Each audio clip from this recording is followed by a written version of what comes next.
Hi, dream വ്ളോഗ്സിലേക്ക് എല്ലാവർക്കും സ്വാഗതം. അപ്പോൾ എനിക്ക് കുറച്ച് ഞണ്ട് കിട്ടിയിട്ടുണ്ട്. അത് തോരൻ വയ്ക്കുന്ന വീഡിയോ ആണ് ഇന്ന്. ആദ്യം ഞണ്ട് ക്ലീൻ ചെയ്തെടുക്കണം. രണ്ട് സൈഡിലുള്ള കാല് മുറിച്ച് മാറ്റിയിട്ട് ഇതിൻ്റെ പുറത്ത് ഇച്ചിരി കട്ടിയുള്ളൊരു തോടുണ്ട്, അത് ഇതുപോലെ ഇളക്കിയിട്ട് ഇതിനകത്തുള്ള വേസ്റ്റ് ഇങ്ങനെ കഴുകി കളയാണ്.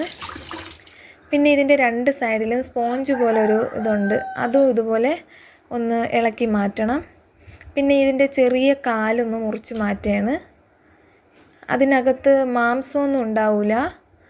ഇതേ കണ്ടോ, ഇതുപോലെ നമുക്ക് ഉപയോഗിക്കാൻ പറ്റാത്ത രീതിക്ക് ഉള്ള ഭാഗമാണത്.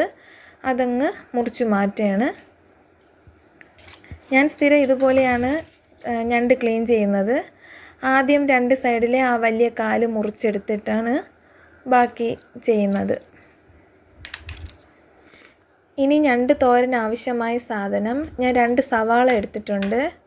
പിന്നെ കറിവേപ്പില, ഇഞ്ചി വെളുത്തുള്ളി പേസ്റ്റ്, വറ്റൽമുളക്, 1 കപ്പ് തേങ്ങ, മഞ്ഞൾപ്പൊടി, കുരുമുളക് പൊടി, പിന്നെ ജീരകം, പിന്നെ ഇത് കടുക് പൊട്ടിക്കാനായിട്ട് കുറച്ച് കടുക്.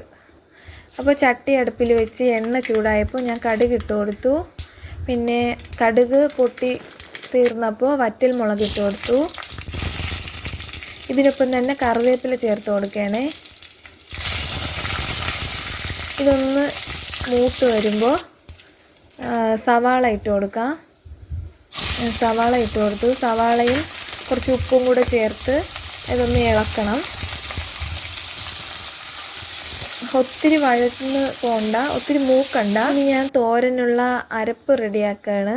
തേങ്ങയിൽ കുറച്ച് മഞ്ഞൾപ്പൊടി ചേർത്തു, ജീരകം ചേർത്തു. ഇനി ഇതിന് എരിവിനായിട്ട് ഞാൻ പച്ചമുളകാണ് ചേർക്കുന്നത്. ഇവിടെ പച്ചമുളകാണ് ഞങ്ങൾക്കിഷ്ടം, അതുകൊണ്ട് ഞാൻ സ്ഥിരമായിട്ട് പച്ചമുളകാണ് ചേർക്കുന്നത്. ഞാൻ ഇതിന് 3 പച്ചമുളക് എടുത്തിട്ടുണ്ട്.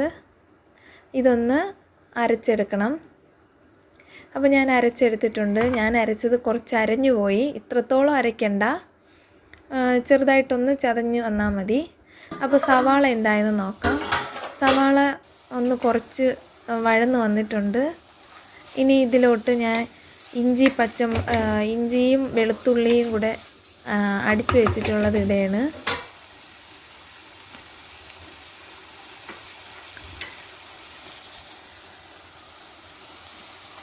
ഇഞ്ചിയും വെളുത്തുള്ളിയും കൂടെ ഇതിലിട്ട് അതിൻ്റെ പച്ചമണം മാറുന്നത് വരെ ഒന്ന് വഴറ്റി കൊടുക്കണം.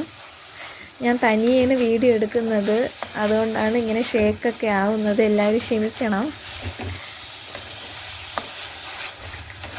ഇത് കുറച്ചൊന്ന് വഴന്ന് വരണം, ഒത്തിരി മൂപ്പിക്കണ്ട, കുറച്ചൊന്ന് വഴന്ന് വന്നാൽ മതി.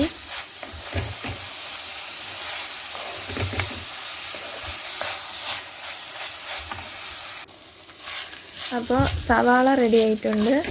ഇനി ഇതിൽ ഞാൻ ഞണ്ടിൻ്റെ പീസ് ഇട്ട് കൊടുക്കുകയാണ്. ഞണ്ട് ഓരോന്നായിട്ട് ഇട്ട് കൊടുത്തു. ഈ ഞണ്ട് പച്ചയ്ക്ക് നോക്കുമ്പോൾ ഇതിനകത്ത് ഒരു ജെല്ല് പോലെയാണ് ഇതിൻ്റെ മാംസം ഇരിക്കുന്നത്. പക്ഷേ അത് വേകുമ്പോഴത്തേക്കുമാണ് അത് കട്ടിയായിട്ട് ഒരു വെള്ള കളറിൽ നല്ല കട്ടിയാവുന്നത്. ഇങ്ങനെ നോക്കുമ്പോൾ ജെല്ല് പോലെയാണ് ഇരിക്കുന്നത്. എന്നിട്ട് ഇതിൻ്റെ കളറും മാറും. ഇതൊന്ന് ചൂടടിച്ച് വേകാൻ തുടങ്ങുമ്പോൾ തന്നെ ഇതിൻ്റെ കളറ് മാറി തുടങ്ങും.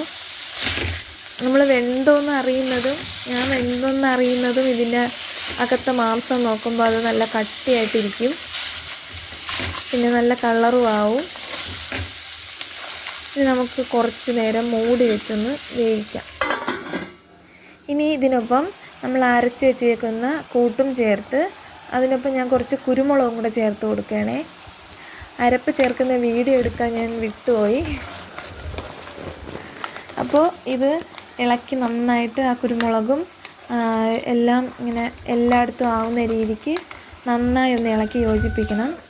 കണ്ടോ, ഏകദേശം ഞണ്ട് തോരൻ റെഡിയായി വന്നിട്ടുണ്ട്. ഞാൻ പറഞ്ഞില്ല, ജെല്ല് പോലത്തെ അതൊക്കെ വെന്ത് നല്ല കട്ടിയായിട്ടുണ്ട് അകത്ത്. കണ്ടോ, നല്ല മണവും വരുന്നുണ്ട്. കാലൊക്കെ കണ്ടോ, നല്ല കളർഫുള്ളായിട്ടുണ്ട്. നല്ല മണം വരുന്നുണ്ട് കേട്ടോ. എല്ലാവരും ട്രൈ ചെയ്ത് നോക്കണം. അപ്പോൾ എൻ്റെ ഞണ്ട് തോരൻ റെഡി ആയിട്ടുണ്ട്. നല്ല കളർഫുള്ളായിട്ടുണ്ട്, നല്ല മണം വരുന്നുണ്ട്. എല്ലാവരും ഈ റെസിപ്പി ഒന്ന് ട്രൈ ചെയ്ത് നോക്കണം, എല്ലാവർക്കും ഇഷ്ടപ്പെടും. അപ്പോൾ ഈ വീഡിയോ ഇഷ്ടമാകുകയാണെങ്കിൽ ലൈക്ക് ചെയ്യുക, ഷെയർ ചെയ്യുക, സബ്സ്ക്രൈബ് ചെയ്യുക. പുതിയൊരു വീഡിയോയുമായിട്ട് ഞാൻ വരും. അതുവരെ ബായ്.